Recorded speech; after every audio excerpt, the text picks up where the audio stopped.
There we go. That's likely it.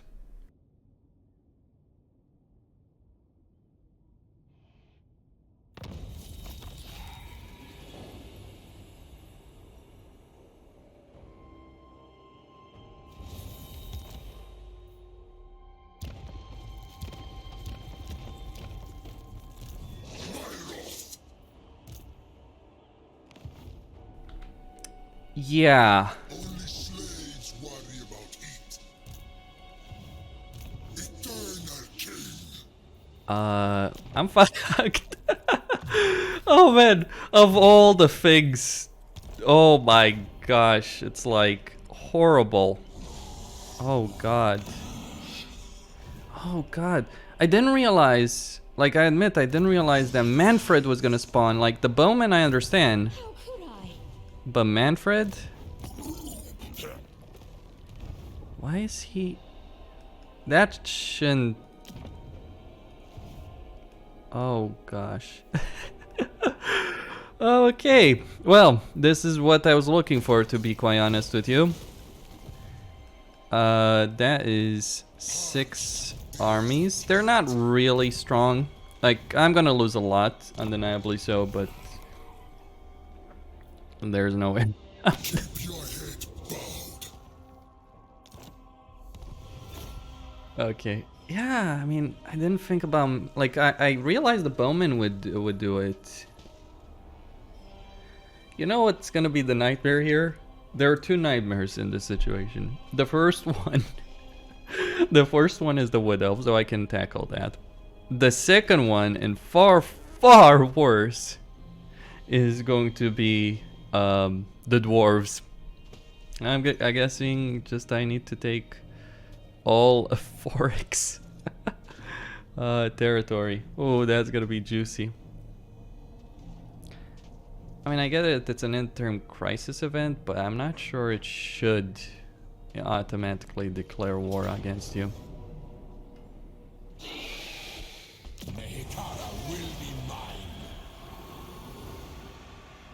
I think it would be interesting if this happened and it's like, oh, you have an ally, that's one, so you have one interim crisis.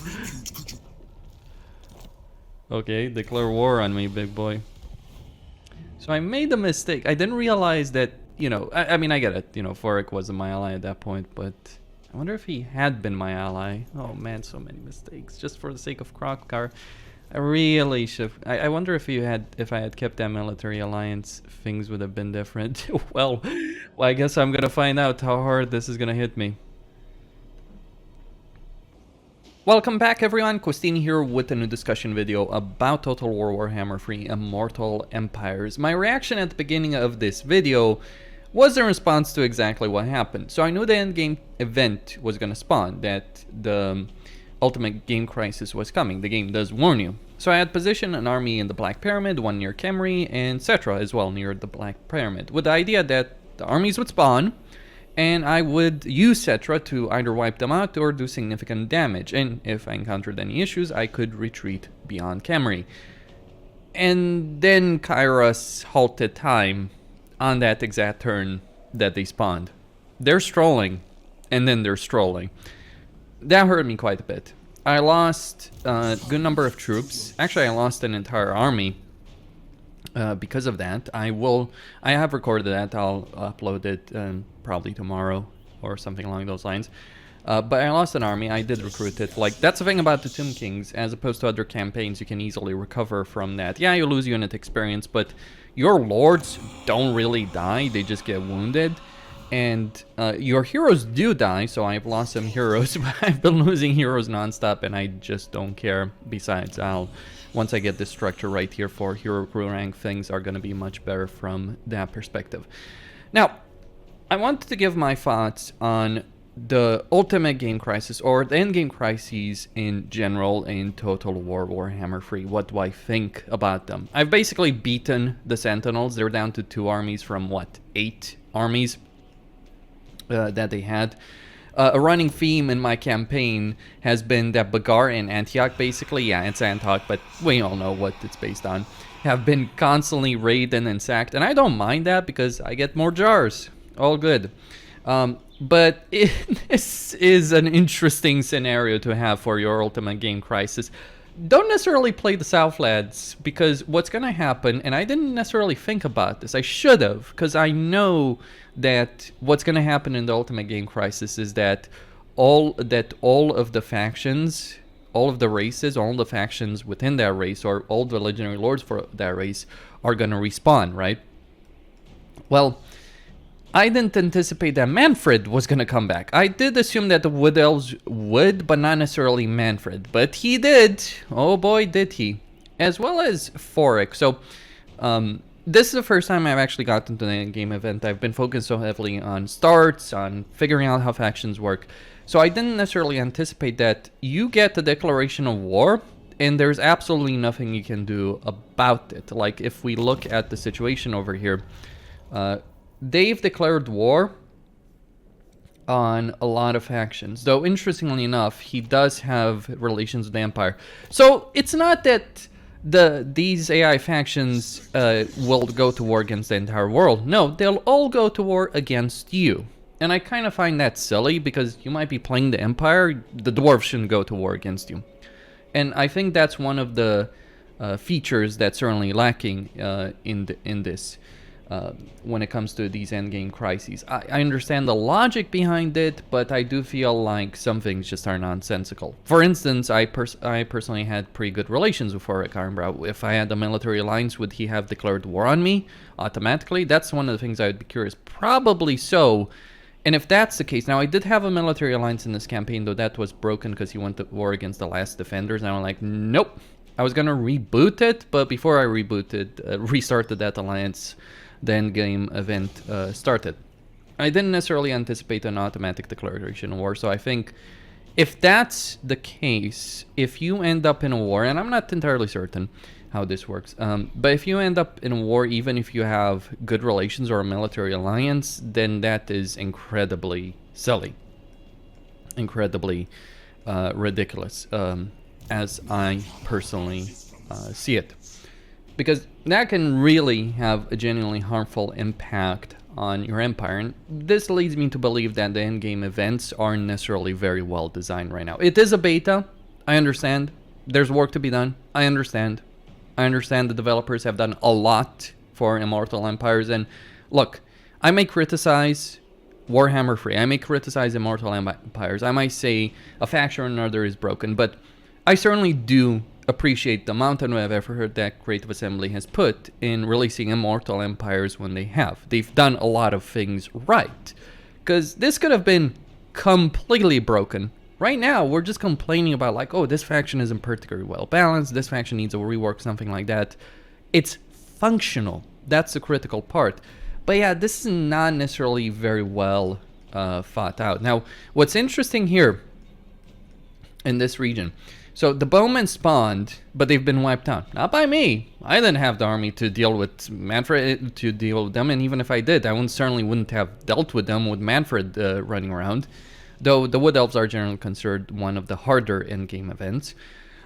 Instead, what happened is Manfred wiped them out. I mean, one army did go to Antioch. This army that I have here was originally Antioch. When I saw the Sentinels barreling down Manfred close enough, I'm like, yep, peace out. And if they take Antioch again, oh well, I'm gonna retake it from the AI. I know the 10th fucking time in this campaign. Volkmar did it.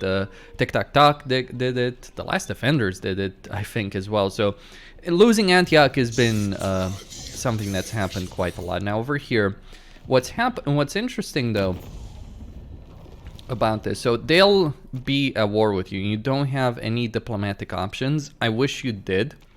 But yeah, you don't have any diplomatic options. You do have line of sight with all of them.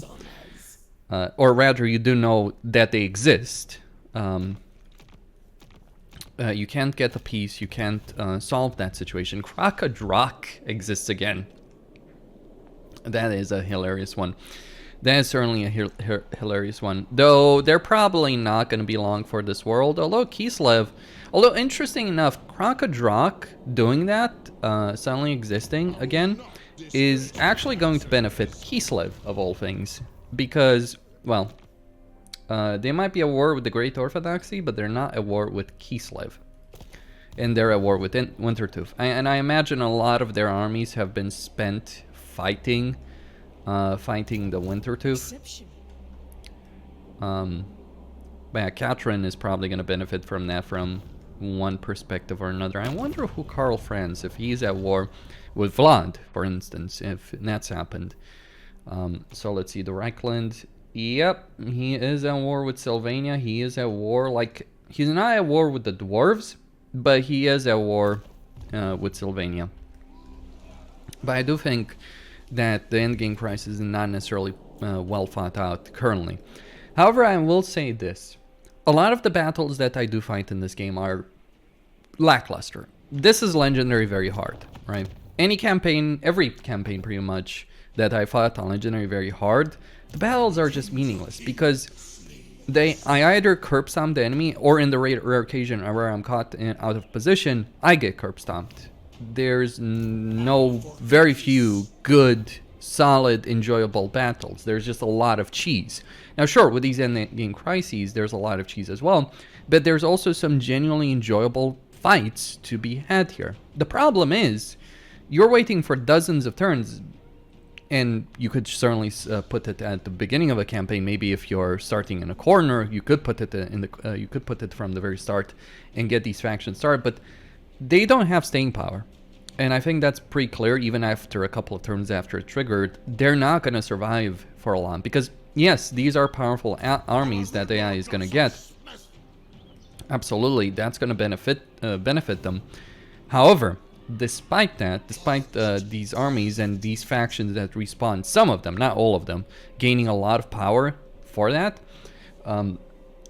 after, like, say, 10-20 turns, these armies will be diminished. They will be lost in fights, one after another, or they'll start taking casualties, losing a couple of units every single time, and then 20 turns or something after this triggers, if you survive that, you're just kind of exactly in the same position. Of course, you do have plenty of factions that may have some power by that point, but even with the ultimate endgame crisis, I do feel that the issues that Immortal Empires currently has in difficulty do stay there. The problem is the AI is just really, really bad in terms of its decision making. It's bad when it comes to sieging, etc. Why is Kasabar still alive over here despite the fact Manfred's armies all spawned around it? There's no way against 6 armies this garrison, like, I'm building here, I'm kind of trolling myself. Like, this is a level 4 settlement that doesn't have the best garrison.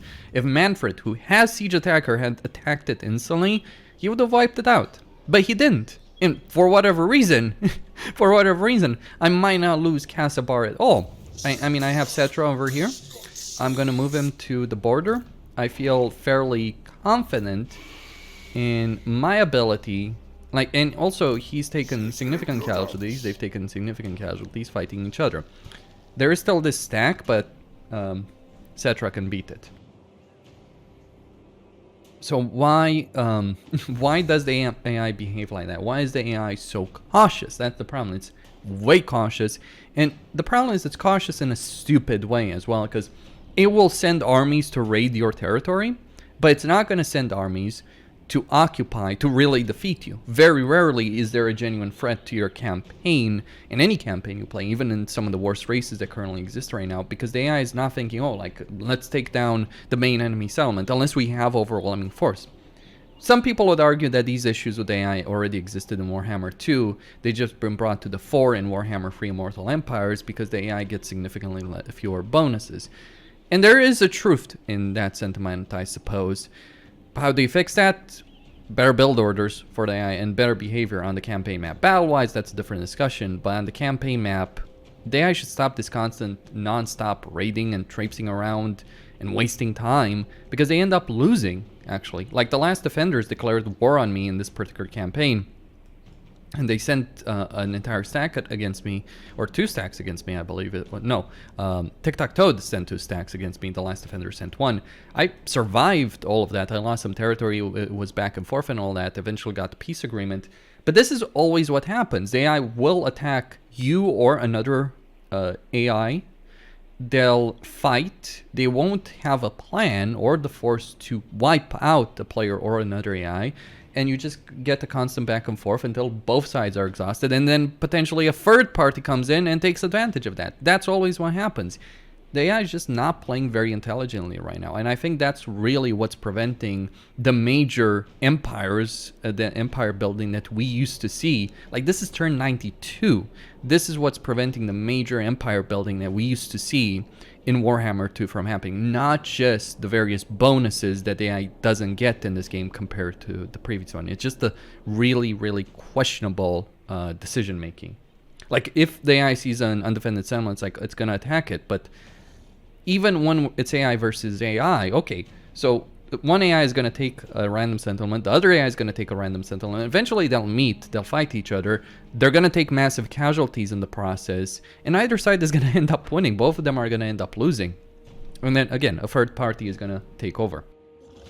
So yeah, there's some problems with AI decision making in a way I didn't see in Warhammer 2, to be honest. I mean, it's not like the AI in Warhammer 2 was substantially better, or even in the Realms of Chaos was substantially better, but I don't remember this being so much of an issue. It did happen, the constant non-stop raiding, it did happen, the attacking of minor settlements, but the AI would also commit to attacks. Now, maybe it was because of the bonuses the AI had, I don't know, but I do think it's an issue. And the endgame prices, yeah, it's some fun, it's chaos, but it also needs some work. Kostini, you're signing out. Don't forget to subscribe, like, enable notifications, and I'll see you next time.